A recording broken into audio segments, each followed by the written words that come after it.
Hello, welcome back. This is Real People, the show where real people talk about movies we've seen. I'm your host, Sam Elkins. I'm Alex McPherson. And this is episode 6, JoJo Rabbit Review. You don't want to miss this.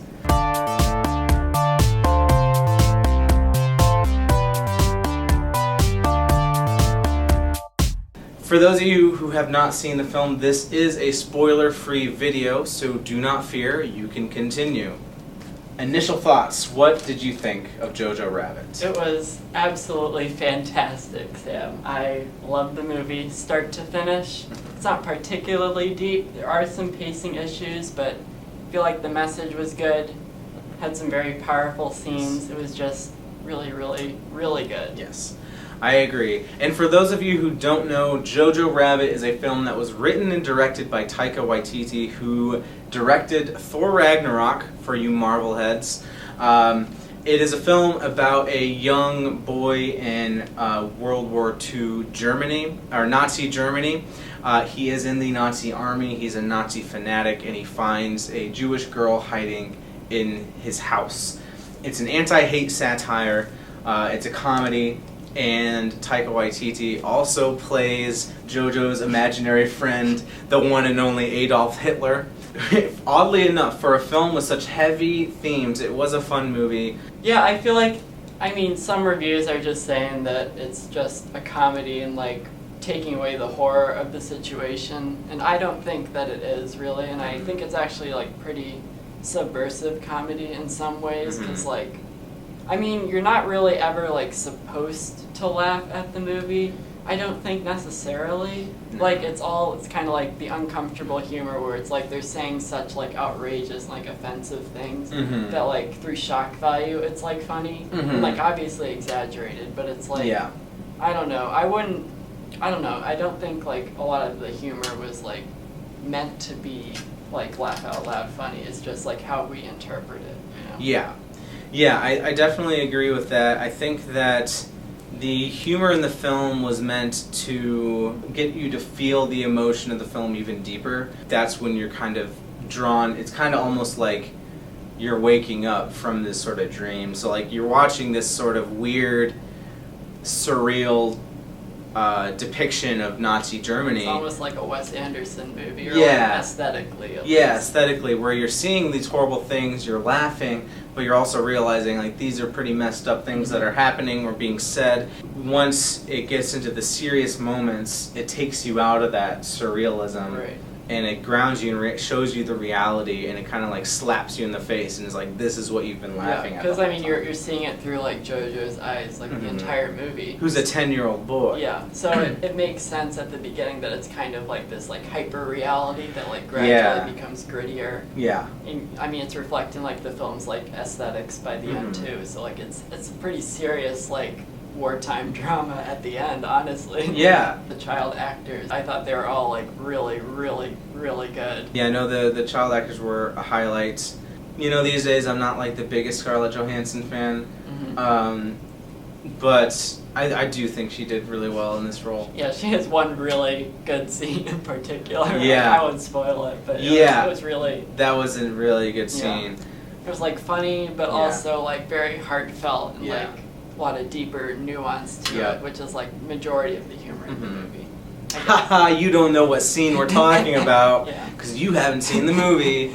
Yeah, I also just think the whole production was really great. Cinematography fantastic. Music was pitch perfect. Actually, I actually teared up multiple times for the marriage of music and the pictures. It's just so good.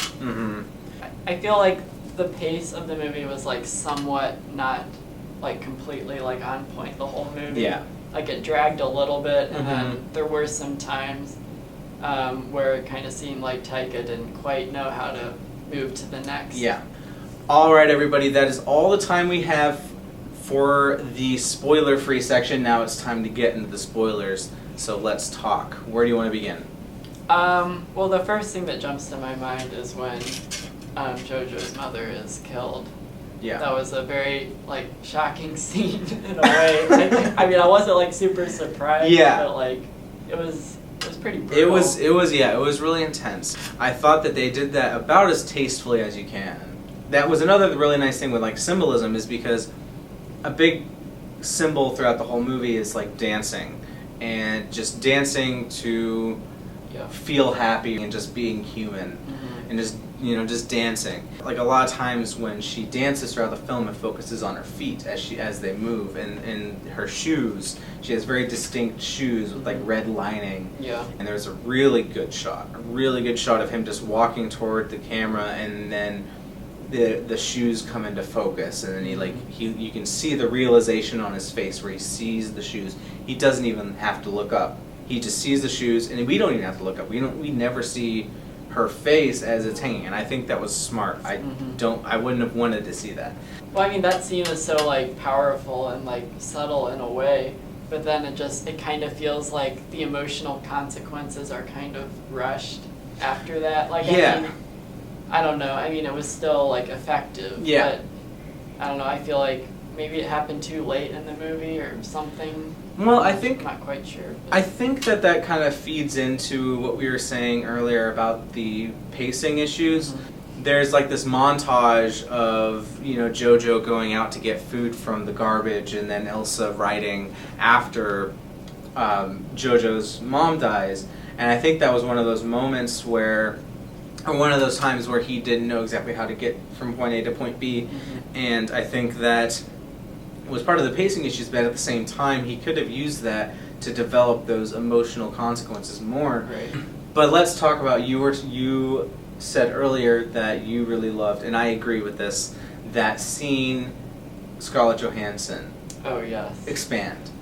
Well, she kind of like becomes like JoJo's father, like plays herself and JoJo's father to like, I guess, like calm JoJo down, but it also reveals like a bit of the backstory, I guess, like potential, like some like household abuse potentially, of some kind, and then just like diffusing the situation. I really enjoyed how like in the beginning it really kind of shows you how somebody can be radicalized from a young age when they're just surrounded by things that are just normalized, because they talk about the Jew, like the Nazis talk about the Jews as being evil and awful and everything, and then you see through JoJo's eyes that he legitimately thinks that they have horns, they have like a tail, that they are just these monsters, literally monsters, and he thinks these things, and so it makes sense, like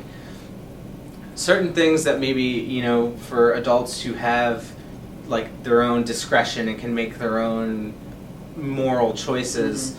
You can like look at that and be like, okay, that is ridiculous. Make those kind of distinctions. Whereas as kids, you can't do that. So it's like it's almost a warning to us that you got to be careful how you represent the world to children, because they're very impressionable and it's easy to radicalize them. And so I think that was a good allegory for today's political climate. And I think like part of the theme is like not to like judge like anybody. I think Taika Waititi playing Hitler as just this dumb caricature, it was really effective, because there were those moments where he would fall into the yelling.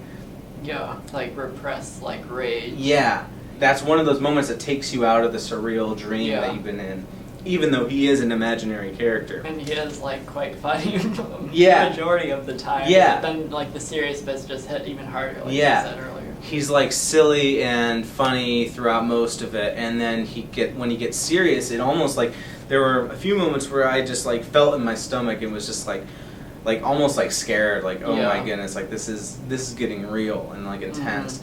It's almost like a Trojan horse, and so like that kind of ideology can creep up on you. The things he was saying when he was like going on those rants, like if you really like think about what he was saying, like while it was very harmful thinking, he really was just kind of talking in circles. He wasn't saying a ton, and so it was just like things that were accessible to just anybody who would just listen randomly and be like, oh yeah, no, that makes sense, even though it doesn't necessarily mean as much as it people think it does, and that's very, important in today's political climate. Yeah, definitely. But what about like the message at the very end of the movie? Like, I know you took maybe some issue with that. Like, yeah, it was a little too optimistic. I think so. So at the end, the quote that was shown that said like no feeling is final. It felt to me like it fit very well in today's climate. That like works well here, but I think given its content, it was a little optimistic because these kids, like JoJo, and especially Elsa, is going to have a lot of trauma from what they went through. She's shown from a young age that like who she is wrong. Like even though throughout the film you see that she doesn't believe that she like rejects that idea and she understands reality, but still like that's gotta affect you, just having to hide for your life because of who you are. And so I think that is a theme they could have developed, because that's very similar, like that's also something that you can really draw parallels with today. I mean, I agree with all that you've said, but like not showing the trauma in a way makes this movie like more accessible. Yeah. Which I think is like a big strength, like, because there are lots of like World War II, like Holocaust, Nazi dramas out there that like most people like will not see. Yeah. Just because they're too harsh. And I feel like this film is like, it's not a perfect like depiction of like the horrors of it. Yeah. Because I mean, it is a satire overall. Yeah. But like, I don't know. I mean, Taika had to make some sacrifices for that, because hopefully this movie will draw in more people from a wide range of like political beliefs and. Yeah. Overall, I think it was a very funny, affecting film. I definitely recommend it. You should check it out. Yeah, it was just fantastic. Like most anticipated movie of the year. Definitely lived up to the hype.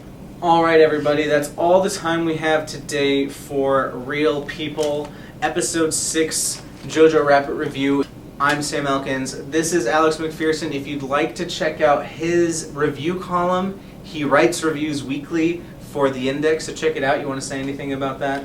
Well, I go by Gordon McPherson in The Index. Gordon's not my brother. Next week I will be reviewing Dr. Sleep, so I'm very excited about that. But thanks for watching.